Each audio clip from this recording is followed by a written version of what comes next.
Assalamualaikum warahmatullahi wabarakatuh. Jumpa lagi teman. Yuk kita langsung aja ke bagian berikutnya. Tapi biasa, sebelum kita masuk ke bagian berikutnya, kita berdoa dulu ya. Bismillahirrahmanirrahim. Allahumma sholli ala sayyidina Muhammad sallallahu alaihi wasallam.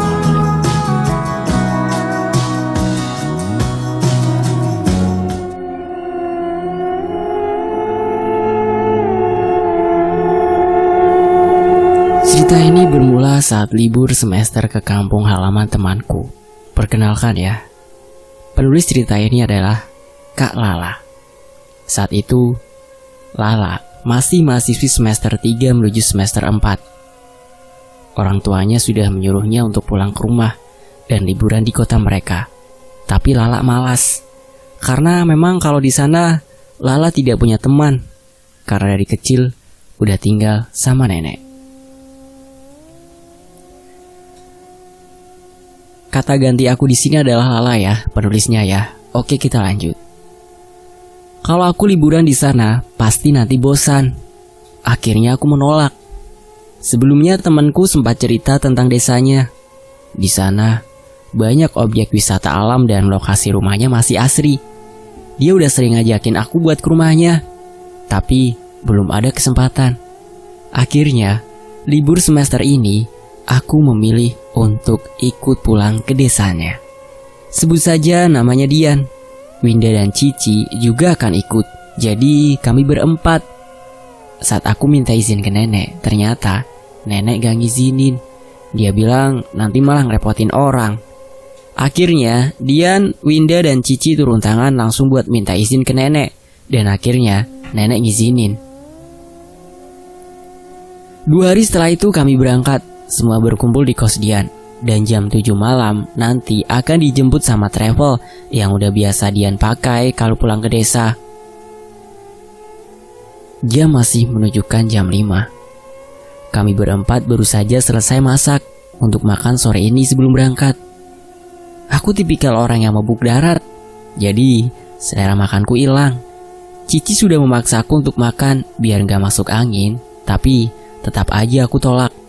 Akhirnya cuma mereka yang makan. Aku cuma ngemilih nugget yang mereka goreng tadi. Kak, kamu ajak Sabila juga nggak? Nggak tahu ya dia di mana. Ntar juga paling nongol sendiri, jawabku. Untuk teman-teman yang belum tahu Sabila, dia ini adalah temanku ya, tapi beda alam.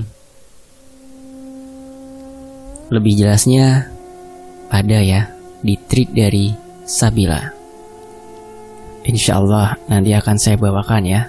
Saya urus dulu perizinannya. Oke, kita lanjut. Akhirnya jam 7:30 kita dijemput. Agak ngaret setengah jam karena sopirnya harus jemput barang dulu. Malam ini penumpangnya cuma kami berempat. Si Dian duduk di samping sopir. Kami bertiga berjejer di kursi tengah dengan urutan Winda, Cici, dan aku paling ujung belakang sopir. Perjalanan memakan waktu 5-6 jam. Belum lagi menuju ke rumah Dian dari kabupaten bisa makan waktu 2 jam. Di perjalanan aku udah langsung tidur karena minum antimo. Bangun-bangun udah 1 jam lewat ternyata. Dian dan Winda asik ngobrol dengan sopir yang kebetulan memang Dian udah kenal. Saat hendak menoleh ke arah Cici yang tertidur, aku kaget banget lihat Sabila. Dagunya nempel ke senderan kursi. Posisi Sabila ada di kursi belakang. Dagunya kan nempel tuh. Jadi palanya persis samping Cici. Dia cengar-cengir. Aku diam aja. Akhirnya ikut ngobrol sama Winda, Cici, dan sopirnya. Nama sopirnya Bang Rio. Masih muda, umur 28-an gitu. Dia cerita terus tentang calon istrinya, yang kebetulan emang 2 minggu lagi dia mau nikah. Berhubung Bang Rio ini lucu, jadi suasana di mobil jadi menyenangkan. Laper gak ada makanan apa ya? Kataku. No, cemilan banyak di kresek itu, kata Winda. Akhirnya aku makan cemilan sambil dengerin Bang Rio cerita. Perjalanan udah makin jauh dan jalanan makin sepi. Cuma ada beberapa mobil batu bara yang kami salip. Selebihnya emang tidak ada kendara lain, maklum jalan lintas. Tiba-tiba si Dian cerita tentang kasus begal yang lagi booming banget.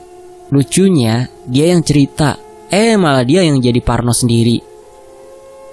Di sini sih masih aman, ntar kalau udah jembatan di daerah A, baru di situ sering kejadian. Kemarin aja ya, abang lewat situ, lihat orang. Enak banget tuh mutusin pala orang, cerita Bang Rio. Sumpah demi apa bang? Winda kaget. Lah iya, anak muda pakai motor, dandanannya lengkap banget, pakai jaket, sarung tangan, sepatu kayak mau mudik. Orang sini kan ngebegal yang begituan. Kalau kita pakaiannya biasa aja, pasti dikira warga sini. Nah itu pasti nggak dia papain. Jangan percaya bohong aja Bang Rio, kata dia. Bang Rio pun ketawa. Sepanjang jalan sambil ngunyah, yang aku lihat selain sawit, pohon-pohon, banyak juga hantu di mana-mana. Lanjut si Dian buka omongan lagi. Emang banyak omong nih anak. Di sini ada jalan angker. Banyak banget orang kecelakaan di sini. Udah jalannya mendaki, belok, plus ada jurang lagi. Terus Cici juga bangun tuh. Dia bilang lapar dan ikut aku juga ngemil jajan. Jalan itu gak boleh diomongin Yan, nyebut minta maaf Gi, kata Cici, yang kebetulan pas bangun denger Dian cerita jalan itu. Tempat tinggal Cici juga ngelewatin jalan itu, cuma Dian dan Cici beda kabupaten. Kabupaten tempat Dian lebih jauh, jadi Cici juga tahu masalah jalan itu. Astagfirullah Ci, bikin takut aja deh, kata Dian. Terus perjalanan lama banget, sampai akhirnya nyampailah di jalan yang dimaksud Dian tadi. Jalannya nanjak dan membelok ke kiri. Di sisi kiri jurang dan ada pohon gede banget, udah tua. Emang pohon itu ada penunggunya. Aku udah bisa langsung lihat apa aja makhluk yang ada di sekeliling jalan ini.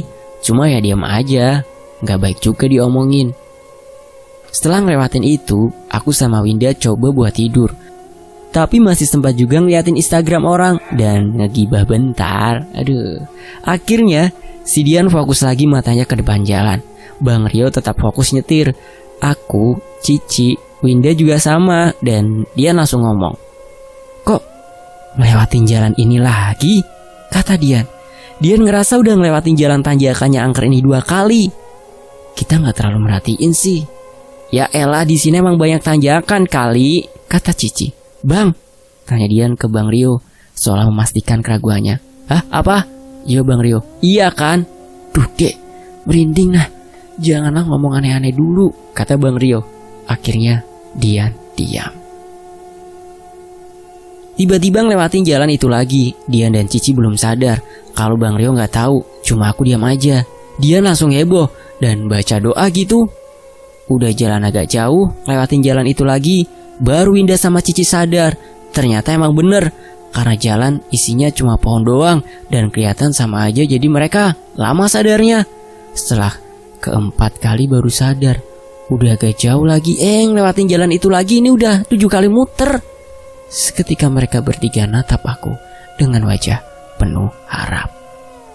Apaan woi? Bentakku dalam rasa kecemasan karena kondisi ini. Lakuin sesuatu, ngomong sama yang ganggu, minta maaf. Ya udah, berhenti ini mobil, jawabku iseng. Dan mesin mobil mendadak mati. Sumpah, itu merinding parah. Mereka enak, gak bisa lihat. Lah aku. Semua pada takut. Si Cici yang selalu positive thinking langsung nenangin. Jangan teriak. Kalau kita punya iman itu baca doa, kata Cici. Mungkin mesinnya mati bang, keluar deh lihat. Dek, gak berani abang. Buka Bang Rio ketakutan. Kalian sih banyak omong, mobil ini masih baru dari bos abang. Akhirnya berdebatlah si Dian, Cici, dan Bang Rio. Kepalaku udah berat banget. Suasananya emang nakutin, tapi di sisi lain lucu juga. Mereka berantem gitu. Si Cici nyalahin si Dian gara-gara asal ngomong. Si Dian juga sebaliknya. Winda yang memang penakut udah meringis aja. Di samping jendelaku udah berdiri hantu cewek rambut panjang. pakai baju putih, kotor-kotor gitu. Akhirnya aku diemin mereka dan aku bilang buat kita berdoa aja dan jangan sampai ada yang keluar mobil. Mau nungguin mobil lewat tapi nggak ada satupun yang lewat. Akhirnya di sini Dian aku suruh minta maaf dan aku pun juga minta maaf karena juga ikut asal-asalan ngomong. Setelah baca doa dan aku beraniin buat natap bayangan besar di samping pohon sambil dalam hati baca doa. Akhirnya ku suruh Bang Rio buat coba hidupin lagi mobilnya. Setelah berusaha, akhirnya bisa dan kita bebas dari jalan itu. Setelah itu, mobil sunyi banget. Gak ada yang mau ngomong lagi, cuma kedengaran musik koplo dari radio mobil. Bang Rio gak ngantuk kan? Tanyaku pada Bang Rio. Kagak, tenang aja. Ya udah, jangan diem, ntar ngantuk. Akhirnya dia kembali cerita. Dian, Winda, dan Cici tidur. Aku ngobrol sambil nemenin Bang Rio ngobrol. Waktu udah nunjukin jam 1:30 pagi.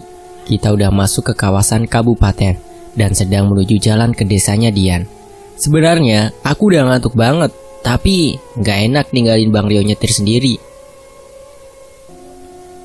Meskipun dia berulang kali nawarin aku buat tidur, sampailah akhirnya di Gapura-Nama Desa. Aku yang antusias kira bangunin dia dan yang lain. Udah nyampe, bangun semuanya. Dia yang pertama kali buka mata malah ngomong, masih jauh lah, setengah jam lagi rumahku dari Gapura. Gila, pelosok amat rumah kamu. Si Dian kembali terpejam. Bang Rio bilang sebenarnya gak jauh, kalau pakai motor cepet. Ini karena jalannya jelek, jadi mobil susah masuk.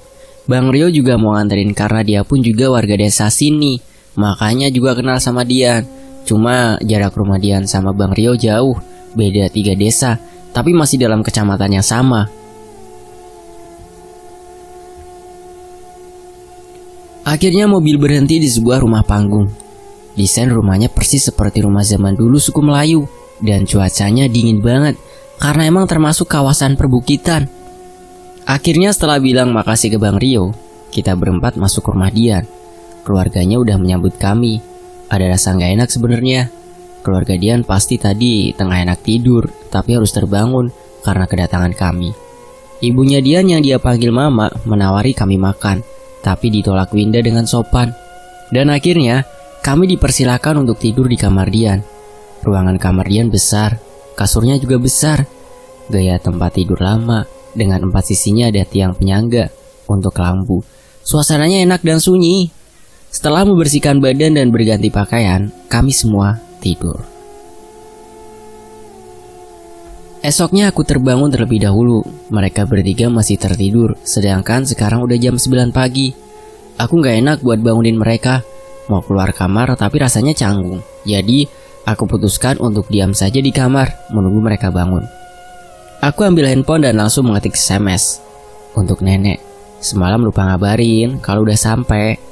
Setelah itu si Winda bangun. Dia bilang mau pipis. Untunglah dia bangun, karena saat bangun tadi sampai sekarang aku juga udah nahan buat pipis. Kami akhirnya keluar. Rumah Dian sepi, padahal di dalam rumah yang besar ini anggota keluarganya banyak. Ada mama dan bapak, nenek, kakak Dian, serta suaminya, dan anaknya satu masih balita, dan juga 2 adik Dian yang masih sekolah SMA dan SMP. Setelah cuci muka dan pipis, aku dan Winda kembali naik ke atas. Kebetulan rumah Dian ini rumah panggung, tapi sisi dapur dan ruangan makan memang dibuat di bawah rumah. Aku inisiatif mengambil sapu dan menyapu rumah. Winda juga ikut membantu. Kebetulan sapu di rumah ini ada 3. Mungkin dibuat banyak karena yang nyapu biar gak sendirian. Soalnya rumah Dian itu luas banget, sampai ada 5 kamar. Setelah selesai nyapu, Dian dan Cici juga bangun. Ngapain kalian nyapu? Palingan udah disapu sama adik-adikku. Bingung juga mau jawab apa omongannya si Dian. Tapi beneran bikin pegel nyapu rumah dia. Setelah ditanya ternyata mama dan bapak pergi ke kebun. Nenek ada di kamar, mungkin tiduran karena beliau sudah tua. Adik-adiknya juga mungkin ikut ke kebun. Suami kakaknya kerja dan kakaknya mungkin main ke rumah tetangga sebelah yang kebetulan itu tantenya Dian. Makanya rumah ini sepi. Setelah itu kami bergantian mandi dan makan sarapan yang bisa dibilang sekalian makan siang juga. Kegiatan di hari pertama di rumah Dian nggak ada ngapa-ngapain, cuma main sekeliling pekarangan aja. Di depan rumah Dian ada pohon jambu, jadi sore-sore warga desa ramai ngumpul dan pada bikin rujak pakai jambu air yang diambil sama adik sepupu cowok Dian. Suasananya bener-bener enak banget. Kami yang sebagai orang baru disambut hangat dan mereka emang bener-bener humble banget. Pas mau maghrib, perlahan-lahan semuanya pada pulang ke rumah masing-masing. Banyak anak-anak juga yang pada siap-siap buat berangkat ke masjid buat ngaji. Waktu aku lagi beresin piring dan pisau, tiba-tiba ada Sabila. Sampai lupa nyeritain peran Sabila di perjalanan. Tapi emang dia gak baperan apa-apa sih, cuma duduk diam aja. Aku menyuruhnya ikut ke atas, tapi dia ketakutan dan gak berani. Dia cuma ngerengek minta pulang. Kadang ini yang malesnya sama Sabila, rewel. Dan aku tuh emang gak suka dibikin ribet. Dan jahatnya aku malah ninggalin Sabila di luar. Setelah sholat maghrib berjamaah dan diimamin sama bapak, aku kepikiran sama Sabila. Akhirnya aku turun ke tempat awal lihat Sabila, dan gak ada. Aku cari sampai sekeliling rumah, padahal udah gelap banget. Emang di desa ini udah ada sinyal, tapi lampu dari rumah gak begitu terang. Sampai akhirnya aku balik ke tempat semula pas ketemu Bila. Akhirnya Bila ada lagi di situ. Aku ajakin masuk, dia masih rewel. Ya udah, dia megangin tangan aku dan kami pun masuk. Aku langsung ke kamar nyusulin Dian sama yang lain di sana. Baru sempat nutup pintu, tiba-tiba kakaknya Dian, si kakak Ria teriak-teriak. Anak bayinya juga nangis. Kami kira ada apa-apa sama anaknya. Tapi setelah sampai di kamar, ternyata Kak Rara kesurupan. Di kamar sudah ada mama yang megangin Kak Rara yang udah tergeletak di lantai. Badannya berontak kuat. Akhirnya kami bantu buat megangin, kecuali si Winda karena dia itu penakut. Di rumah cuma ada kami. Suami Kak Rara belum pulang kerja. Bapak masih di masjid belum pulang. Dua adik Dian juga masih mengaji di masjid. Si Dian langsung keluar rumah dan manggil keluarga yang lain di sebelah. Akhirnya ramai keluarga Dian ngumpul di rumah karena ngira leluhur mereka bakal datang. Jadi katanya ini Kak Rara tuh sering banget kesurupan dan badannya itu bisa jadi media buat dimasukin sama roh leluhurnya, buat komunikasi sama keluarga-keluarga Dian yang masih hidup. Aku antara yakin sama gak yakin sih. Setelah mencoba buat ngajak ngobrol roh yang ada di badan Kak Rara, ternyata hal itu gak menghasilkan apapun. Kak Rara pun sadar setelah 2 jam kesurupan. Lalu suami Kak Rara pun pulang. Bapak, Sinta, dan Tari juga sudah pulang. Mama menghidangkan makan malam di ruang tengah. Karena kursi di meja makan memang tidak cukup untuk kami semua. Lagian, keluarga ini emang tidak pernah makan di meja. Selalu lesehan dengan makanan yang disajikan di lantai beralaskan tikar. Mama dan Bapak berbincang dengan bahasa daerahnya. Aku, Winda, dan Cici diam aja karena tidak mengerti. Lalu Dian ikut bicara menggunakan bahasanya juga. Yang aku tangkap dari perbincangan ini ialah si bapak nanyain keadaan Kak Rara dan dijawab Dian bahwa Kak Rara lagi tidur di kamarnya. Tiba-tiba suasana hening. Semua menikmati makanannya. Lalu bapak menyebut namaku. Lala, ada yang jaga ya? Maksudnya pak? Tanyaku kembali karena heran. Suku apa? Bapakmu orang mana? Tanya bapak kepadaku. Aku makin heran dan menatap ke arah Dian, berharap dia menjelaskannya. Tapi dia cuma senyum aja. Aku pun menjawab. Jawab pak, tapi soal yang menjaga kurang tahu. Kenapa ya? Lanjut aja makannya lah, jawab mama. Dalam hati aku mikir mungkin kejadian barusan terjadi karena aku. Tapi apa sebabnya? Sabila. Masa iya? Dan setelah makan dan beres-beres sisa makanan tadi, kami masuk kamar dan cerita. Si Winda lagi teleponan sama pacarnya. Sinyal di sini masih jadi nggak kuat buat internetan. Cuma kalau buat SMS dan telepon bisa. Ada wilayah yang banyak sinyal di puncak bukit, agak jauh dari sini. Si Dian cerita masalah kejadian tadi. Katanya Kak Rara itu emang dari dulu mudah banget kesurupan. Sehari bisa sekali. Cuma semenjak nikah udah agak berkurang. Dan emang badannya dia itu suka didatangin leluhur keluarganya Dian, kayak nenek moyangnya gitu. Jadi kalau keluarga Dian lagi berantem satu sama lain, nah leluhurnya ini datang ngingatin dan nasehatin. Begitulah intinya. Keluarga Dian emang masih kental sekali dengan suku, adat, serta kepercayaan mereka tentang ritual-ritual begitu. Meskipun beragama Islam, tapi yang kuliah di sini bukan sesuatu seperti ajaran yang sesat. Mereka melaksanakan sholat dan tetap percaya bahwa Allah adalah Tuhan mereka. Hanya saja aku yang kurang paham untuk menjelaskan karena takut salah ngomong juga. Dan di desa ini ada pemakaman, dan salah satu makam di sana ada yang sudah berusia lama. Dan sebenarnya warga di desa ini memiliki silsilah keluarga yang sama karena satu nenek moyang. Dan kuburan itu diyakini sebagai nenek moyang mereka. Tidak ada perlakuan yang istimewa terhadap makam tersebut. Gak ada sesajen, gak ada kemusyrikan. Emang cuma keyakinan mereka aja bahwa itu kuburan nenek moyang mereka. Setelah panjang cerita, akhirnya kami berempat pun tidur. Dan kali ini bangunnya bisa lebih pagi dan aku menyempatkan sholat subuh. Setelah kejadian Kak Rara kesurupan semalam, aku jadi rada takut. Emang dari awal aku datang aku belum ada lihat sesuatu yang aneh-aneh. Tapi kali ini emang suasananya beda. Aku langsung menuruni tangga menuju kamar mandi dan mengambil wudhu. Tiba-tiba terdengar dari arah luar seorang sedang menuangkan air ke gelas. Aku berhenti menumpahkan air untuk wudhu dan lebih memusatkan telinga. Takut-takut kalau aku salah dengar. Tapi ternyata suaranya emang ada. Dan ada suara, "Mau minum teh anget tidak?" Suaranya bergetar, serak, dan pelan, seperti suara orang tua. Awalnya aku mengira neneknya Dian, cuma karena sedang berwudu jadi tidak aku jawab. Selesai wudu, aku keluar kamar mandi dan langsung melihat ke arah meja dapur. Tapi tidak ada siapa-siapa. Waktu ambil wudu tadi pintu aku biarkan terbuka. Tidak mungkin juga orang yang menawari tadi pergi. Pintu arah keluar masih terkunci dan kayu penghalang pintu masih terpasang. Sedangkan tangga naik ke atas bisa dilihat dari dalam kamar mandi. Aku coba lupakan kejadian ini. Setelah sholat, aku ceritakan kejadian ini sama Dian, yang kebetulan didengar Cici dan Winda. Dian malah ketawa. "Mana mungkin lah, nenek kan lumpuh lah." "Duh, janganlah cerita horor. Masih pagi banget ini loh teman-teman," kata Winda. Pas siang harinya kita berencana buat mancing di sungai pakai pancingan bapak. Kebetulan bapak emang hobi mancing. Waktu mau pergi ke rumah sepi, mama bapak masih di kebun. Biasa pulang sore, yang ada nenek dijaga sama Sinta, yang lain gak tahu kemana. Akhirnya kita bawa alat pancingan dan pergi ke sungai gak jauh dari rumah Rara. Setelah sampai, kita milih duduk di bawah pohon. Gak langsung mancing sih, ngobrol bentar, ngumpulin niat dulu. Panas soalnya. Bego emang, mancing malas siang-siang. Sebenarnya ini kejadian lucu. Kadang kalau kami berempat ingat ini jadi ketawa-ketawa gitu. Jadi pas sampai di sungai, ternyata itu sungai harus deras yang banyak batu-batu alam gitu. Karena emang kita berempat beneran gak paham. Akhirnya bodo amat lah, kita juga gak ada umpan. Pada takut cacing semua.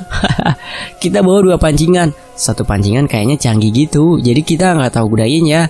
Akhirnya yang kepake cuma 1 doang. Itu bener-bener bego banget sih. Si Dian sih yang bego. Terus si Dian yang mancing. Winda duduk di sebelahnya di batu besar sambil mainin air.